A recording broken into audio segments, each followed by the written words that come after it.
اعوذ باللہ من الشیطان الرجیم بسم اللہ الرحمن الرحیم نحمدہ و نصلی علی رسولہ الکریم۔ انتہائی قابل احترام سامعین، مجھ سے اچھے لوگوں، السلام علیکم ورحمۃ اللہ وبرکاتہ۔ ربیع الاول کا مہینہ آپ کو مبارک ہو۔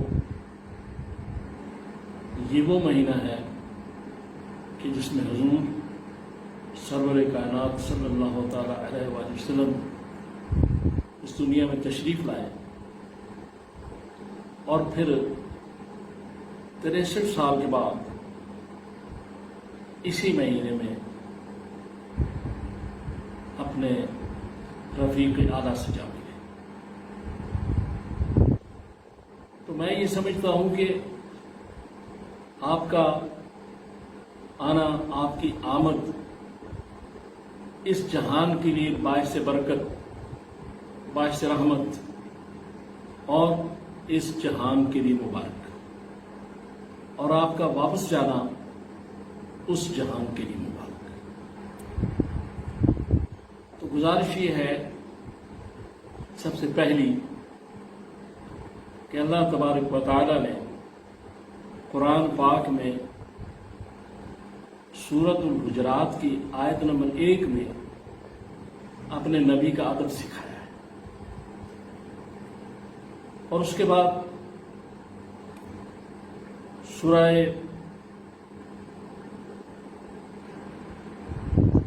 سورہ احزاب کی آیت نمبر 45 میں اللہ تعالیٰ نے حضور کو جن القابات سے نوازا ہے وہ بھی پڑھنے اور سمجھنے کے قابل ہے۔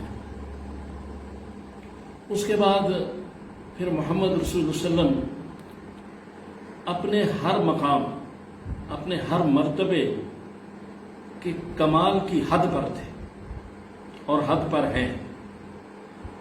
جیسے آپ نبیوں سے بھی افضل ہیں، امام الانبیاء ہیں، تمام انبیاء کرام نے آپ کے پیچھے نماز پڑھی ہے، یعنی آپ اس امت کے بھی سب سے بڑے امام ہیں اور انبیاء کرام کے بھی امام ہیں۔ تو یہ فضائل اللہ تبارک تعالیٰ نے آپ کو دیے ہیں، آپ کو عطا فرمائے ہیں۔ اور اس کے بعد محمد رسول اللہ صلی اللہ تعالیٰ علیہ وآلہ وسلم کا جو مقام ہے وہ بیان کوئی شخص بھی نہیں کر سکتا، کیونکہ اللہ کے علاوہ ان کے اصلی مقام اور مرتبے سے کوئی واقف ہی نہیں۔ ہم جو بھی باتیں کریں گے صرف اس لیے کر رہے ہیں کہ ہمارے گناہ معاف ہو جائیں، اللہ تعالیٰ ہم پہ اپنے حبیب کی صدقے میں کرم کرے۔ پھر اس میں ایک یہ بات آتی ہے کہ محمد رسول صلی اللہ علیہ وسلم نبوت کے بھی کمال کی حد پر تھے، اس لیے نبوت آپ کے بعد ختم ہوگی، رسالت ختم ہوگی، حد سے آگے کوئی شے نہیں جا سکتی۔ لہذا سورہ مائدہ کی آیت نمبر 3 میں فرمایا گیا الیوم اکملتکم لکم دینکم، یعنی آج آپ کے لیے اس دین کو مکمل کر دیا گیا۔ تو جب دین ہی مکمل ہو گیا، جب دین اپنے ارتقائی منازل طے کر کے آخری منزل پہ آ پہنچا، تو پھر کسی نبی اور رسول کی ضرورت تو باقی نہیں رہتی۔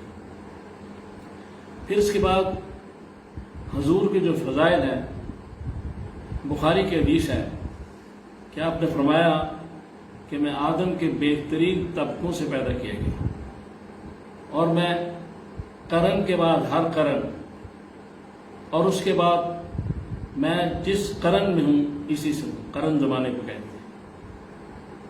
پھر اس کے بعد ایک اور حدیث پاک میں، یہ بخاری کی حدیث تھی، پھر ایک اور بخاری کی حدیث ہے جس میں کہا گیا، اللہ نے فرمایا کہ یہ جو میرا نبی ہے اس میں بے شمار صفات بیان کی گئی، کچھ میں آپ سے بیان کرتا ہوں کہ یہ برائی کو برائی سے نہیں دور کرتا بلکہ معاف کر دیتا ہے، درگزر کرتا ہے اور مغفرت کرتا فرماتا ہے اس کی۔ اس کے بعد اللہ نے کہا کہ یہ میں اس کی روح اس وقت تک قبض نہیں کروں گا جب تک یہ اپنی قوم کو لا الہ الا اللہ پر لے کر نہ آئے۔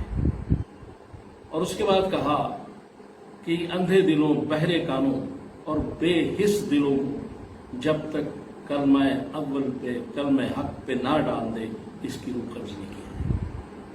یہ بھی بخاری کی حدیث ہے۔ اس کے بعد یہ چیز ہے کہ محبت جو ہے محمد رسول اللہ علیہ وسلم کی وہ ایمان ہے، اور سب سے زیادہ پڑھ کے عشق کی حد تک محبت۔ تو اس لیے اس میں بخاری کی ایک حدیث ہے کہ ایک اعرابی نے رسول اللہ صلی اللہ علیہ وسلم سے کہا کہ یا رسول اللہ قیامت کب آئے گی؟ آپ نے فرمایا کہ قیامت تو آ جائے گی، لیکن تم نے اس کے لیے کیا کیا ہے؟ تو اس نے کہا کہ میں نے اللہ سے اور آپ سے محبت کی ہے۔ تو آپ نے جواب میں اتنا خوبصورت جواب دیا کہ تم پھر اس دن میرے ساتھ ہو گئے، یعنی محبت کرنے والا اپنے محبوب کے ساتھ ہوتا ہے۔ یہ ہے محبت حضور کی، محبت رسول اللہ صلی اللہ علیہ وآلہ وسلم۔ اور پھر اللہ تبارک تعالیٰ نے جتنے فضائل حضور کو، جتنی نعمتیں، جتنی برکتیں، اس کے بعد رحمت کا لفظ لوگوں نے سنا تھا لیکن رحمت کو چلتے پھرتے نہیں دیکھا تھا، تو وما ارسلناک الا رحمۃ للعالمین کہہ کے یہ بھی بتا دیا کہ سر سے پاؤں تک مجسم رحمت ہے محمد صلی اللہ تعالی علیہ وآلہ وسلم۔ پھر اس کے بعد یہ چیز ہے کہ اب جتنی بھی ان کی صلاح، جتنی بھی تعریف کی جائے، جتنی بھی باتیں کی جائے کم ہے۔ پھر ایک مسلم کی حدیث ہے کہ آپ سے کسی شخص نے کہا کہ حضور کافروں کے لیے بد دعا کیجیے، ابو ہریرہ رضی اللہ عنہ۔ تو آپ نے کہا کہ میں لعنت کرنے کے لیے نہیں آیا بلکہ رحمت بن کر آیا۔ تو اس سے حضور کے اخلاق کا، اس معیار کا آپ اندازہ کیجئے کہ آپ کس مقام پر تھے، اور عام لوگوں کے لیے کتنی محبت تھی۔ اور قرآن میں کئی جگہ کہا گیا ہے کہ آپ صرف ایک خاص گروپ کے لیے نبی نہیں ہیں بلکہ پوری کائناتوں کے نبی اور رسول ہیں۔ ہر انسان کے لیے آپ نبی اور رسول ہیں۔ اور محمد رسول اللہ صلی اللہ تعالی علیہ وآلہ وسلم جو اس مہینے میں آئے، ہماری بڑی خوش نصیبی، بڑی رحمتیں، برکتیں۔ لیکن ایک بات ضرور ہے کہ تقاضائے محبت کیا ہے۔ جس سے محبت کی جاتی ہے پھر اس کی بات ٹالی نہیں جاتی، اس کی بات مانی جاتی ہے۔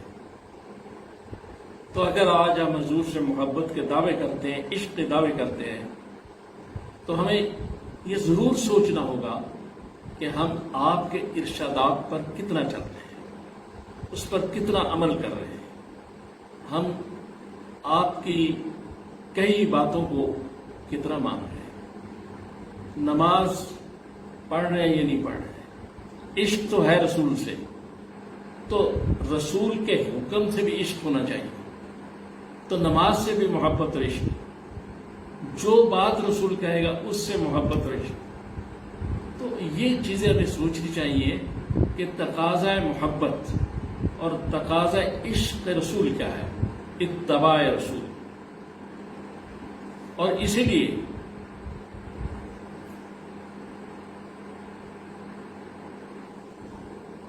لیے سورہ آل عمران کی آیت نمبر 31 میں کہا گیا قُلْ إِن كُنتُمْ تُحِبُّونَ اللَّهَ فَاتَّبِعُونِي يُحْبِبْكُمُ اللَّهُ، کہ اگر تم اللہ سے محبت کرنا چاہتے ہو، محبت رکھتے ہو، تو میری پیروی کر لو، میری اطاعت کر لو، میری اتباع کر لو، یعنی رسول اللہ صلی اللہ علیہ وسلم کی، تو اللہ تم سے محبت کرے گا۔ اب اس سے بڑی بات کیا ہے کہ جو شخص اتباع رسول میں آ جائے، جو مسلمان امتی وہ محبوب خدا بن جاتا ہے، اللہ کا محبوب بن جاتا ہے۔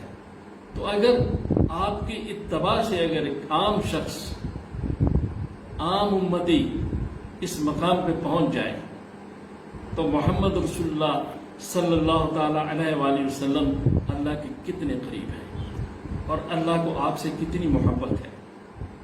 اس لیے ہمیں سوچنا چاہیے کہ اتباع رسول ہی محبت رسول ہے، اطاعت رسول ہی محبت رسول ہے، عشق رسول بھی یہی ہے۔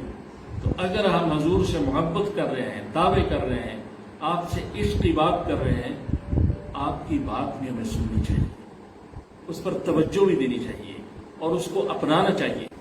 سرور کائنات صلی اللہ تعالی علیہ وآلہ وسلم ساری کائنات کی جان ہے، ساری کائناتوں کی جان ہے، میرے بھی جانے جانا، آپ کے بھی جانے جانا۔ تو کہتے ہیں جان ہے تو جہان ہے۔ اللہ تعالیٰ سے دعا کریں کہ اللہ تعالیٰ مجھے اور آپ کو توفیق عطا فرمائے کہ میں نے جو باتیں کی ہیں ہم ان پہ عمل کر سکیں۔ صلی اللہ تعالیٰ علیہ محمد و آلہ وسلم۔